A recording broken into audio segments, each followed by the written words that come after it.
Hey YouTube, I have got a YouTube exclusive. This is the Honjo Trail 24 by Diamondback. A very cool kids 24-inch road bike that I'm going to go through with you. So let's jump right in. Starting off with the frame, we've got a T6 aluminum alloy frame, as well as a aluminum alloy fork and a 1 1/8 steel steer tube, 155 millimeter bottom brackets with a 34-46 toothed chain ring on the front, and that fits a 130 millimeter bottom bracket.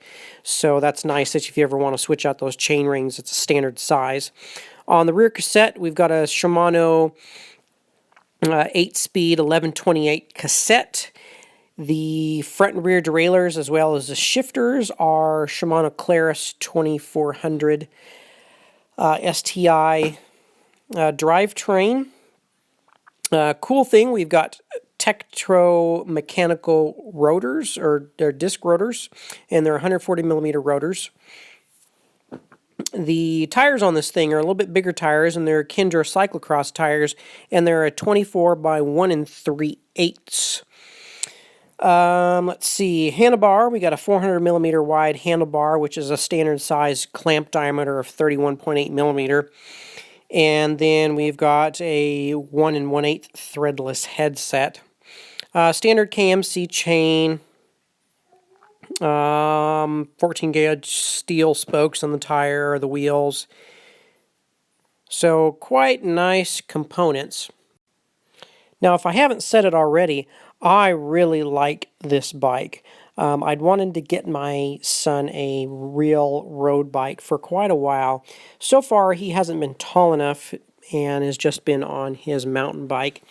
But finally, he's grown up a little bit and gotten tall enough that he can ride this bike. So there is a ton of road bikes on the internet for kids. Some are quite cheap with cheap components, and some are insanely expensive that you'd have to just about mortgage your house on. So here in just a minute, I am going to go through a number of the different bikes that I went through in choosing a road bike for my son. Hopefully it's helpful, because there's a lot. Sometimes it can be overwhelming. This was one of the best deals that I found, and one of the most feature-packed bikes that I have found. So stick around, and I'll try to go through each one of these briefly, telling some of the pros and cons of the bikes, why I like them, why I chose to get the one that I did. So the first bike I came across on the internet was the GMC Denali, and it's the least expensive and probably the cheapest built of all these bikes. And it ran around $220 retail. Right now I think you can get it for $176 on Amazon. It doesn't have the nice shifters like some of the other bikes do. It has the cheap shifters on top tube. I believe it even has the cantilever brakes, or the V brakes, I'm sorry. Heavy bike, just not really well built. But if you want to get into the road bike, this is just the bare bones minimum. The next one is the Fuji Ace. It's a little bit nicer bike, kind of a nice frame shape. And it runs retail about $439. Right now I think it's on sale for $315. Pretty basic as well, though. The next is the Giordano Libero. I'm probably not pronouncing that right. That's a bike off Amazon, and it right now is on sale for $356. So still, you know, a fairly nice road bike. It's still expensive for most people's standards for a kid's bike, but still a little bit better components on it. The next bike we want to look at is the SWOBO Farrier Stayer, and I'm probably SWOBO, excuse me, SWOBO. It's a great looking bike, and actually I believe it's the lightest of all these bikes. And if it did come in a different color, I probably would have bought it. I wasn't digging the yellow, but some people may like the yellow. Really nice components, light aluminum build, and it runs about $549, so a little bit more expensive, but still a very, very nice bike. The next bike is getting up to the upper end range, and it's the Felt F24. This year's current model runs about $850. Fantastic looking bike, really built around kids. I believe it's the only bike in this whole entire list that has a carbon fiber front fork. So nice. I believe it's the Claris components again as well. Standard styled road bike brakes. So nice bike, just a little bit out of my price range, actually quite a lot out of my price range, especially for a kid's bike that they're going to grow out of here just in a couple years. The last bike is probably the most expensive bike, and that's the Pinarello, mostly because you're paying for the Italian name. My local bike shop had it on sale, but it retails for about $900. So very close to the Felt 24. Did not have a carbon fiber front fork, which I was a little surprised at for the price. Most adult bikes in that price range, you at least get a carbon fiber front fork. Everything else was pretty much standard throughout the whole upper end range of these bikes, which is you get Claris components. Just, kind of look, real close at some of the stuff. You might get Claris components on part of it, but you might get a cheaper crank set or, not standard size bottom bracket, or you may have a 7-speed versus an 8-speed. I wasn't digging some of the cheaper bikes that had the plastic housing around the front chainring. Now, some parents might be concerned that their little ones get, their legs caught in the front chainring, but that does limit you, on the amount of customization that you can do for it if you wanted to switch those out. One of these bikes in here, I can't remember which ones, actually has a triple chain set on the front too. So you have a little bit bigger range there, but your drawback is you may have some cheaper components. So definitely look close at what you're getting. So now let's jump into the Diamondback Haanjo Trail 24. It retailed for $750 on their website. Well, that's quite expensive, and that's the top 3 up here with these bikes. But right now, Amazon has it going for $400, which I thought was a fantastic price for what you're getting. So one of the coolest features I found that I liked on this bike is this is the only kids bike that I found in a road bike configuration that has disc brakes. Disc brakes kind of give you the peace of mind that your little one can stop a lot quicker, have definitely better modulation than I think you would with a rim brake. And especially for their size, you want them to be able to have a lot of control. Now, some of the bikes, it was hit and miss on the type of brakes you had.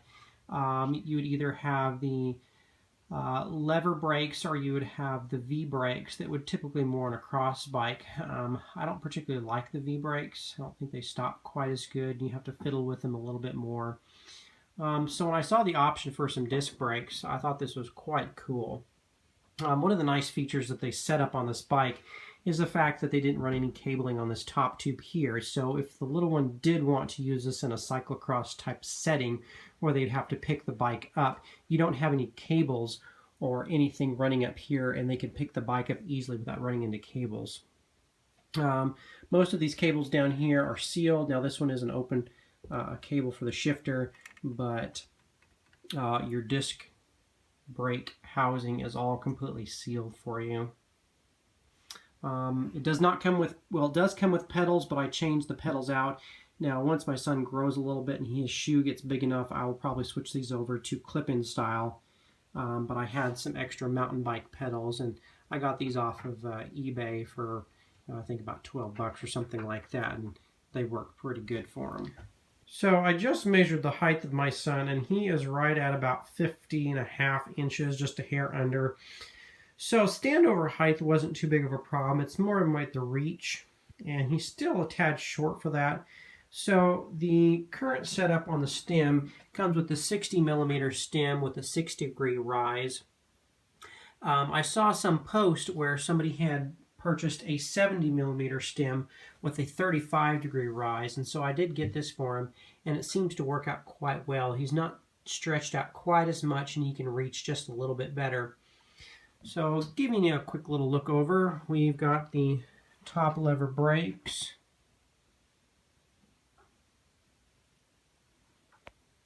Handlebars come pre-wrapped, so you just install the stem and lock it down. Now, if you've never set up a disc brake bike, I recommend taking this to your shop because it was just a little bit different than what I'm used to.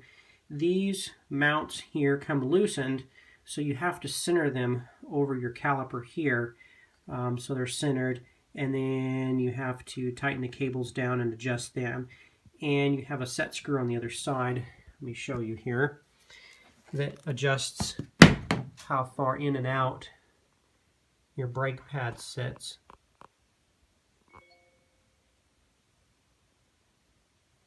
So it doesn't rub. Here you can look at the back drivetrain, your 8-speed Shimano cassette, your full Claris. Shifters back here.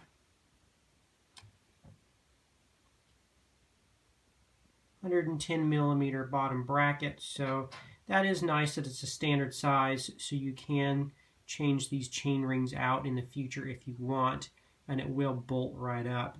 You don't have some weird sides that's just specific for that bike. And you can customize it a little bit too if you wanted to. Also does not come with a bottle cage. I just threw this on here right now. I plan on getting an inexpensive carbon cage off at eBay. And one other thing that I did to this bike is I threw a carbon fiber seat post on here. And I did have this laying around, so I threw that on here and it actually fit quite nice. And it lightens up the bike just a little bit. The seat is a very nice little seat. He likes it a lot. And it's a youth-sized seat as well.